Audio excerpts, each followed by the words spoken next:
विद्यार्थी मित्रांनो, मी श्री मंडलिक सिके, श्री भैरवनाथ विद्यालय, अवसरी खुर्द, तालुका आंबेगाव, जिल्हा पुणे.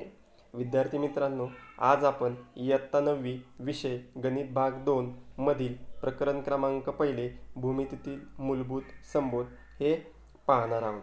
या प्रकरणातील घटक क्रमांक 1 बिंदू, रेषा, प्रतल. बिंदू, रेषा, प्रतल हे भूमितीतील मूलभूत संबोध आहेत. बिंदू, रेषा, प्रतल या संबोधाच्या व्याख्या केल्या जात नाहीत. उदाहरणार्थ तुम्हाला सांगितलं बिंदू ए बी सी दाखवा, तर याप्रमाणे तुम्ही बिंदू ए बी आणि सी दाखवू शकता. बिंदू ए, बिंदू बी आणि बिंदू सी. रेषा या शब्दावरून सरळ रेषा असाच अर्थ घ्यायचा आहे. रेषा ही दोन्ही बाजूंना अमर्याद असते. उदाहरणार्थ तुम्हाला सांगितलं की रेषा ए बी दाखवा, तर याप्रमाणे तुम्ही रेषा ए बी दाखवू शकता. रेषा ए बी दाखवू शकता. रेषा ही दोन्ही बाजूंना अमर्याद असते. रेषेचा अमर्यादपणा दाखविण्यासाठी रेषेच्या दोन्ही बाजूंना टोके दाखवतात. अमर्यादपणा दाखवण्यासाठी तुम्ही रेषेच्या दोन्ही बाजूंना टोके दाखवू शकता. अमर्यादपणा म्हणजे की ही रेषा तुम्ही पुढे कितीही वाढवू शकता. रेषा हा बिंदूंचा संच आहे. यानंतरचा घटक पाहायचा आहे बिंदूंचे निर्देशक व अंतर, that is coordinates of points and distance. भूमितीमधील कुठलीही संकल्पना जर तुम्हाला स्पष्ट करायची झाली तर त्याला आकृतीचा आधार घ्यावा लागतो. हा घटक आपल्याला बिंदूंचे निर्देशक व अंतर स्पष्ट करण्यासाठी खाली काही आकृती दिलेली आहे. ती आकृती आहे संख्यारेषेची. संख्यारेषेवरती काही तुम्हाला बिंदू दिलेले आहेत. बिंदू एफ असेल, बी असेल, ए असेल व त्या बिंदूंच्या खाली निर्देशक सुद्धा तुम्हाला दिलेले आहेत. मग -3 असेल, -1 असेल, 1 असेल, 2 असेल. सर्वप्रथम आपल्याला पाहायचे बिंदूंचा निर्देशांक. कशाला म्हणायचं बिंदूंचा निर्देशांक? संख्या रेषेवरील बिंदूंशी निगडीत संख्येला त्या बिंदूंचा निर्देशांक म्हणतात. उदाहरणार्थ बिंदू एफ चा निर्देशांक -3 आहे. बिंदू ए चा निर्देशांक 1 आहे. दुसरं म्हणजे प्रत्येक वास्तव संख्या ही संख्या रेषेवरील एकाच बिंदूने दर्शविता येते. उदाहरणार्थ बिंदू बी चा निर्देशांक फक्त -1च आहे. बिंदू ई चा निर्देशांक फक्त 3 आणि 3च आहे. नंतरचा कन्सेप्ट पाहायचा आपल्याला दोन बिंदूंमधील अंतर, that is the distance between 2 points. त्याच्यामध्ये दोन गोष्टी आपल्याला महत्त्वाच्या आहेत. पहिली म्हणजे दोन बिंदूंमधील अंतर हे त्यांच्या निर्देशांकांपैकी मोठ्या निर्देशांकातून लहान निर्देशक वजा मिळते. म्हणजे काय, दोन बिंदू जर आपण घेतले तर त्या दोन बिंदूंमधील जो मोठा निर्देशक आहे त्या मोठ्या निर्देशकामधून लहान निर्देशक वजा करायचा आहे. आणि सेकंड, कोणत्याही दोन बिंदूंमधील अंतर ही ऋणोत्तर वास्तव संख्या असते. उदाहरणार्थ तुम्हाला खाली दिलेले उदाहरण, ई बिंदूचा निर्देशक 3 आहे व ए बिंदूचा निर्देशक 1 आहे. मग या बिंदू ई आणि एचा जर विचार केला तर 3 आणि 1 मध्ये कोण मोठा आहे? 3. 3 is greater than 1. That is the distance between 2 points, that is the distance A is equal to 3 - 1. म्हणजे 3 मधून 1 वजा करायचा, म्हणजे मोठ्या निर्देशांकातून लहान निर्देशांक वजा करायचा आहे. म्हणजेच किती आले? डिस्टन्स ए ची लांबी 2. मग तुम्हाला सांगता येईल डिस्टन्स ए ची लांबी 2 आहे. किंवा दुसरं उदाहरण जर झालं बघायचं तर आपण एक उदाहरण घेऊ. बिंदू ए चा निर्देशांक 1 व बिंदू बी चा निर्देशांक -1. दोन्ही बिंदूंचा जर निर्देशांकांचा जर आपण विचार केला तर कोण मोठं आहे, 1 आहे का वजा 1 मोठा, तर 1 हा वजा 1 पेक्षा मोठा आहे. 1 इज ग्रेटर दॅन -1. मग डिस्टन्स ए बी काढायचं आपल्याला. Distance A B is equal to मोठ्या निर्देशांकातून लहान निर्देशांक काय करायचा आहे, वजा करायचा आहे. म्हणजे 1 वजा 1 मधलं चिन्ह आपलं वजाच असणार आहे आणि दुसऱ्याचं चिन्ह वजा वजा काय होणार आहे तुमचं, ऋण ऋण धन. म्हणजे 1 अधिक 1 बरोबर 2. म्हणजे डिस्टन्स ए बी ची लांबी किती आली, 2. नंतरचा आपल्याला घटक पाहायचा तो म्हणजे दरम्यानता. That is the betweenness. जर पी क्यू आर हे कोणतेही 3 एक रेषीय भिन्न बिंदू असतील. बिंदू कसे पाहिजे, भिन्न, परंतु ते कसे, एक रेषीय म्हणजे सरळ एका रेषेमध्ये. तर ते पुढील 3 प्रकार असू शकतात. मग 3 प्रकार कुठले, पहिला तुम्हाला खाली 3 डायग्राम दिलेले आहेत. पहिल्या डायग्रामचा विचार करूया आपण. P Q R. दुसरं काय दिलंय, पी तसाच ठेवलेला आहे, फक्त क्यू आणि आर मध्ये बदल केलेला आहे. क्यू 2 पहिले जर आकृती आपण पाहिली तर क्यू हा मध्ये आहे, नंतर शेवटला जातो आणि पुन्हा फर्स्टला येतो. आपण पहिल्या डायग्रामचा विचार करतोय. या पहिल्या डायग्रामचा विचार करूयात आपण पहिला. जर या स्थितीत क्यू बिंदू पी आणि आरच्या मध्यभागी आहे. या स्थितीत आपण म्हणू शकतो डिस्टन्स पी क्यू अधिक क्यू आर बरोबर पी आर. म्हणजे या स्थितीत आपण म्हणू शकतो डिस्टन्स पी क्यू अधिक डिस्टन्स क्यू आर बरोबर डिस्टन्स पी आर. म्हणजेच क्यू हा बिंदू पी व आर बिंदूंच्या दरम्यान असतो. म्हणजेच एक रेषीय आहेत, म्हणजे आपण हे चिन्हाद्वारे सुद्धा दाखवू शकतो. P dash Q dash R असे लिहितात. आपण दुसऱ्या आकृतीचा विचार करू. P R Q. For example इथं आपण आकृती दाखवूयात.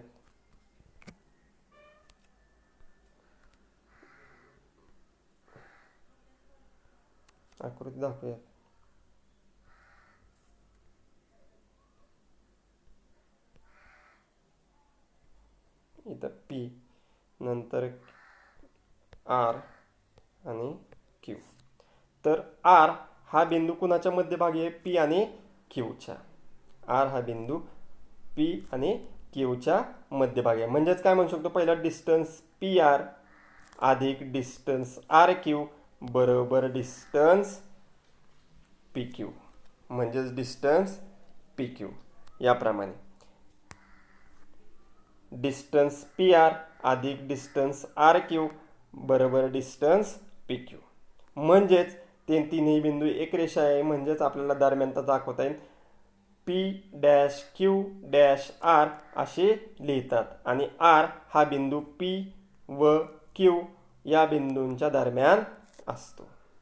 त्याचप्रमाणे तिसरं सुद्धा आपण म्हणू शकतो. तिसऱ्या आकृतीप्रमाणे distance Q R distance Q P अधिक डिस्टन्स पी आर बरोबर डिस्टन्स क्यू आर. म्हणजेच बिंदू पी हा क्यू व आर बिंदूंच्या दरम्यान असतो. पुढचा घटक पाहायचा आहे रेषाखंड. That is the line segment. तुम्हाला खाली आकृती सुद्धा दाखवलेली आहे. बिंदू ए व बिंदू बी या दोन बिंदूंच्या दरम्यानचे सर्व बिंदू यांचा संयोग संच म्हणजे रेषाखंड ए बी असतो. बिंदू ए बिंदू बी आणि या दोन बिंदूंच्या दरम्यानचे सर्व बिंदू यांचा संयोग संच म्हणजे रेषाखंड ए बी असतो. थोडक्यात आपण त्या रेषाखंड ए बीला रेख ए बी म्हणू शकतो. समजा त्या रेषाखंडांच्या अंत्यबिंदू कुठले, मग अंत्यबिंदू बिंदू ए व बिंदू बी हे रेख ए बीचे अंत्यबिंदू आहेत. समजा तुम्हाला जर दिलं रेख ए बीची लांबी 5 सेमी आहे असं आपल्याला दाखवायचं आहे, तर तुम्ही दोन्ही प्रकारे ते दाखवू शकता. एक म्हणजे कंसामध्ये ए बी बरोबर 5 व कंस का सोडून ए बी बरोबर 5 असंही तुम्ही लिहू शकता. त्या रेषाखंडाची लांबीसुद्धा तुम्ही दाखवू शकता. नंतरचा घटक पाहायचा आहे आपल्याला एकरूप रेषाखंड, that is the congruent segment. मग एकरूप रेषाखंड कशाला म्हणायचं? जर दोन्ही रेषाखंड एकमेकाला तंतोतंत जुळत असतील तर त्याला आपण म्हणतो एकरूप रेषाखंड. कशाला म्हणायचं मग? जर दिलेल्या दोन रेषाखंडांची लांबी समान असेल तर ते रेषाखंड एकरूप असतात. आता पहिला रेषाखंड तुम्हाला दिलेला आहे. काय दिलेला आहे? पहिला हा ए बी दिलेला आहे, खाली काय दिलेलं आहे? सी आणि डी दिलेला आहे, बरोबर. म्हणजेच जर रेख लेंथ ए बी, लेंथ म्हणजे रेषा, जर 5 सेंटीमीटर असेल आणि तेवढीच जर लेंथ सी डीची सुद्धा 5 सेंटीमीटर असेल तर आपण म्हणू शकतो रेख ए बी एकरूप रेख सी डी. एकरूप या चिन्ह दाखवलेले एकरूपचं तुम्हाला हे एकरूप आहेत. कधी म्हणू शकतो? जर दोघांची लांबी समान असेल तर आपण ते रेषाखंड एकरूप आहेत असे म्हणू शकतो. उदाहरणार्थ तुम्हाला लेंथ ए बी बरोबर 5 दिला असेल आणि तेवढीच जर लांबी लेंथ सी डीची असेल तर म्हणू शकतो रेख ए बी एकरूप रेख सी डी. म्हणजेच जर दिलेल्या दोन रेषाखंडांची लांबी समान असेल तर ते रेषाखंड एकरूप असतात. तुम्हाला आकृतीमध्ये दिसते दोन्ही रेषाखंडांची लांबी कशी दाखवलेली आहे तुम्हाला समान. पुढचं आपल्याला पुढचा घटक पाहायचा आहे रेषाखंडांच्या एकरूपतेचे गुणधर्म, that is the properties. Properties of congruent segment. पहिला गुणधर्म पाहायचा आहे तो म्हणजे परावर्तनता, दॅट इज द रिफ्लेक्सिव्हिटी. परावर्तनता म्हणजे काय? समजा आपण जर घेतला रेख ए बी घेतला तर तो रेख स्वतःशीच एकरूप असणार, रेख ए बी एकरूप रेख ए बी. समजा जर रेख आपण घेतला बी सी तर रेख बी सी एकरूप रेख बी सी. दुसरा गुणधर्म पाहायचा आहे सममितता. म्हणजे काय? पहिला दुसऱ्याशी आणि दुसरा सुद्धा पहिल्याशी एकरूप असणार आहे. आणि आपण परावर्तनतामध्ये काय पाहिलं? पहिला पहिल्याशीच एकरूप. सममितता दॅट इज द रेख ए बी एकरूप रेख सी डी. जर पहिला रेख दुसऱ्याशी एकरूप असेल तर दुसरा सुद्धा पहिल्याशी एकरूप असणार आहे. म्हणजेच रेख ए बी एकरूप रेख सी डी तर रेख सी डी एकरूप रेख ए बी. हा झाला सममितता. मग संक्रमकता म्हणजे काय? पहिला दुसऱ्याशी, दुसरा तिसऱ्याशी आणि तिसरा पहिल्याशी एकरूप पाहिजे, त्याला आपण म्हणू शकतो संक्रमकता. म्हणजेच रेख ए बी एकरूप रेख सी डी व रेख सी डी एकरूप रेख ई एफ तर रेख ए बी एकरूप रेख ई एफ. म्हणजेच काय? पहिला दुसऱ्याशी, दुसरा तिसऱ्याशी आणि तिसरा पुन्हा पहिल्याशी. म्हणजे 3 गुणधर्म हे महत्त्वाचे आहेत.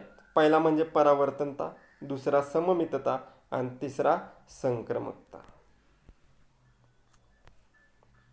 पुढचा घटक पाहायचा आपल्याला रेषाखंडांचा मध्यबिंदू. मध्यबिंदू that is the mid point, that is the mid point. खाली तुम्हाला आकृती दाखवलेली मिड पॉईंट. जर तुम्ही जर पाहिलं तर रेषा ही ए बी आहे आणि मिड पॉईंट सुद्धा तुम्हाला दाखवलेला आहे, बरोबर ना. मिड पॉईंट सुद्धा तुम्हाला दाखवलेला आहे.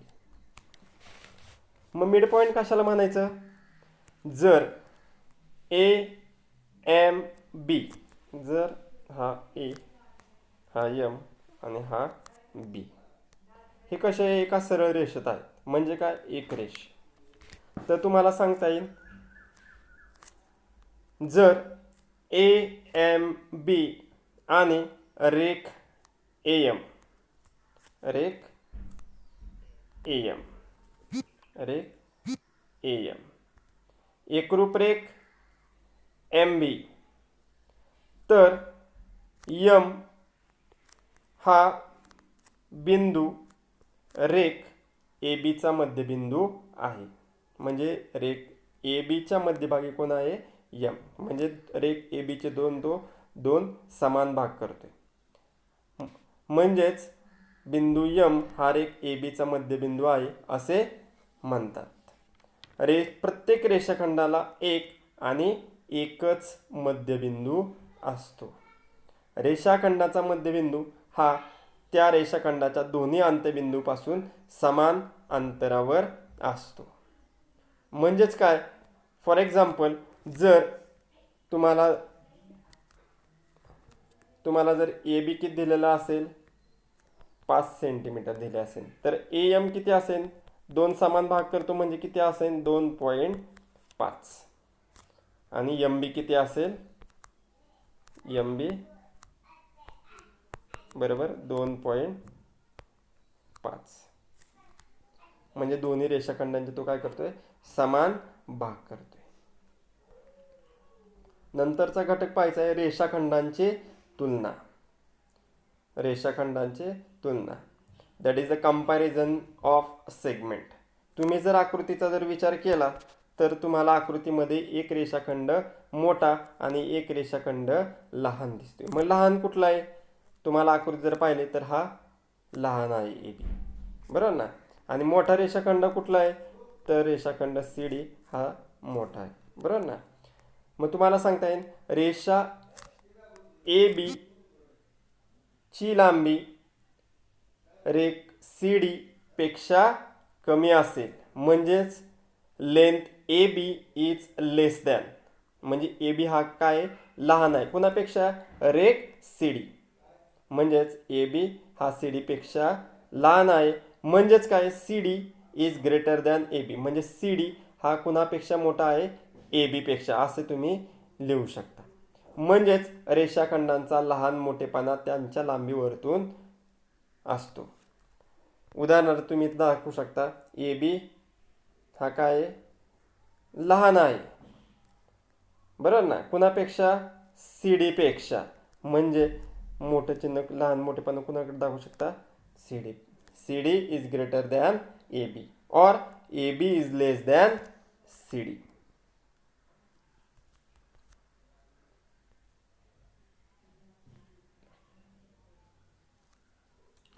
पुढचा घटक पाहायचा आपल्याला रेषाखंडांची किंवा किरणांची लंबता. That is the perpendicular of segment और रेज. कशाला म्हणायचं लंब? एखादा रेषाखंड परस्परांना लंब आहेत आपण कधी म्हणू शकतो?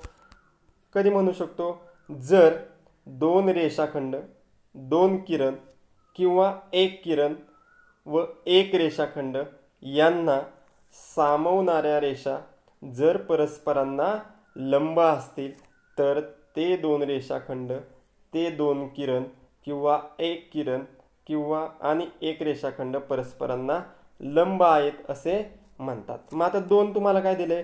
पहिला दिलेला आहे. कुठला दिलेला आहे पहिला? हा पहिला ए बी दिलाय, बरोबर ना. हा ए बी दिलाय, बरोबर. आणि दुसरा कुठला दिलेला आहे? हा सी डी दिलाय, बरोबर. पहिला कुठला दिलाय? हा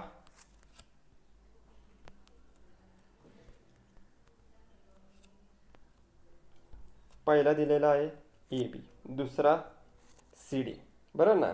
म्हणजे काय? रेख ए बी लंब रेषा सी डी किंवा रेख ए बी लंब किरण सी डी. एक किरण व एक रेषाखंड परस्परांना लंब आहेत. यांना म्हणजे रेषाखंडांची किंवा किरणांची लंबता.